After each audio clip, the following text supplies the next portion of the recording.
በትናንትናዋ ዕለት መስጊድ ውስጥ ሶላቴን ጨርሼ ላሰላምት ስል እገሌን ሳላስበው ውል ሲል አየሁት።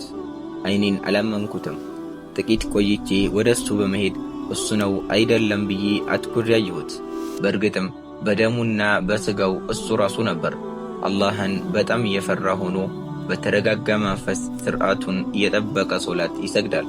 ግን ይህን ሰው ለመጨረሻ ጊዜ ያየሁት በተሳሳተ መንገድ አጉል ስልጣኔና የስሜትን ፈረስ የሽምጥ እየጋለበ በጥመትና በክህደት አረንቋ ውስጥ ተዘፍቆ መውጣት ከማይችልበት ወንጀል ውስጥ በመግባት አሉ የተባሉና ደናሾችን አሸብሻቢዎችንና ተወዛዋዦችን እያሳደደ በነበረበት ወቅት ነበር። ይህ ሥራው ልክ የፍቅር መጽሐፍ ስናነብ የምናገኘውን የፍቅር ታሪክ እሱ ራሱ በውኑ የሚሠራው መስሎ ነበር የሚሰማው። ዲኑን እና አቅሉን መርሳቱን ያየች አንዷ አሸብሻቢ ሞኝነቱንና የዋህነቱን በማየት የኪሱን ደምና የልቡን ውሃ በመምጠጥ ፍቅሩን ሳታስጨርሰው አቧራ ላይ ገፍትራ በመጣል የሰዎች ሁሉ መሳለቂያ ሆኖ በነበረበት ወቅት ነበር የማውቀው። ይህ ሰው እባክህ እያለ የሚጠራው አእምሮ ነበረው፣ ግን የአእምሮን ጥሪ አልተቀበለውም። መካሪ ወንድሞችና ጓደኞች ነበሩት፣ ግን ለምክራቸው ጆሮ አልሰጣቸውም። ነገሩ ግን ምከረው ካልሰማ መከራ ይምከረው በማለት ለሸይጣን ብሎም ለበሽታ ለደህንነትና ለጀሃነም አጋልጠው ተውት። ግን ያን ቀን መስጊድ ውስጥ አላህን ሱብሓነሁ ወተዓላ በፍርሃትና በስርዓት ሲገዛ ሳየው በጣም ተገረምኩ። ሶላቱን ሰግዶ እስኪጨርስ ድረስ በትዕግስት ጠበኩት። ልክ ሶላቱን ሰግዶ ሲያበቃ እጋብዬ ሰላም ማለቴንና አለማለቴን በቅጡ ሳላውቀው ቀጥታ ከዚህ ቦታ እንዴት ሊመጣ እንደቻለ ጠየቁት።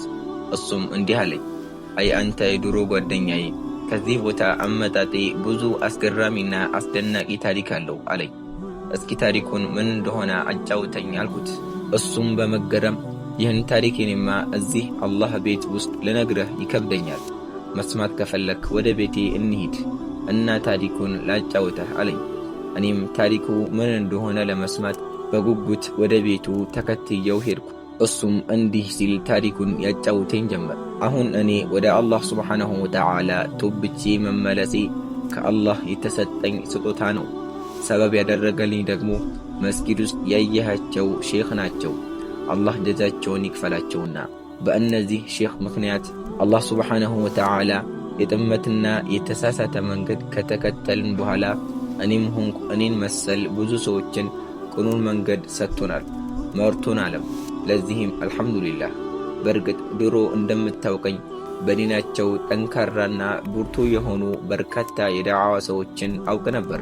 ስለ ብዙ ጠንካራና ዓቢድ ዑለማዎች ከንጉሥ ፊት ቀርበው ሐቅን ከመናገር ወደ ኋላ ከማይሉ ለሐቅ ሲሉ ማንንም የማይፈሩ የዓሊሞችን ታሪክ ብዙ ሰምቻለሁ።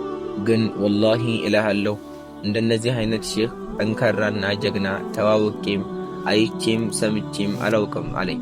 ምን አደረጉ እነዚህ ሼኽ ስል ጠየቅኩት። ያደረጉትን አልሰማህም እንዴ አለኝ።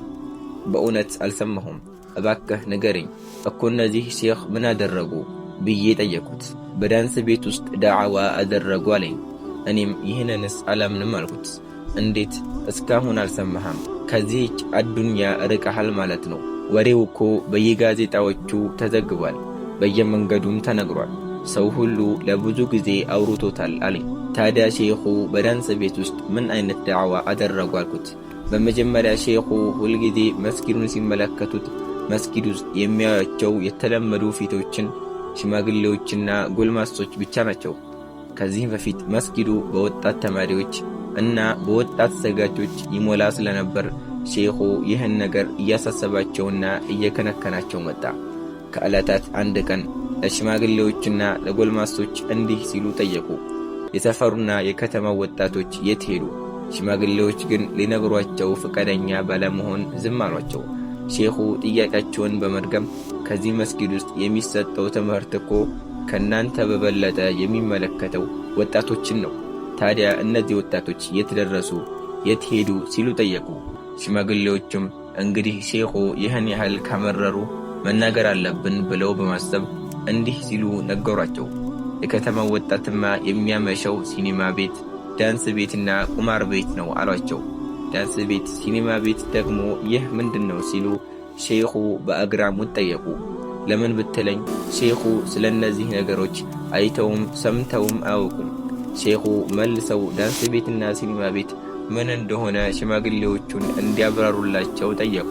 ከዚህ በፊት ሼኹ በዱንያ ውስጥ የሚያውቁት ነገር ቢኖር ቤታቸውን ከዚያም መስጊድ እና ሐዲስና እንዲሁም ነቢዩ ሰለላሁ ዐለይሂ ወሰለም እንዲህ አሉ፣ አላህ ሱብሓነሁ ወተዓላ እንዲህ አለ ብቻ ነበር እኮ። ታዲያ ሽማግሌዎቹ ለሼኹ ምን ብለው መለሱ ስል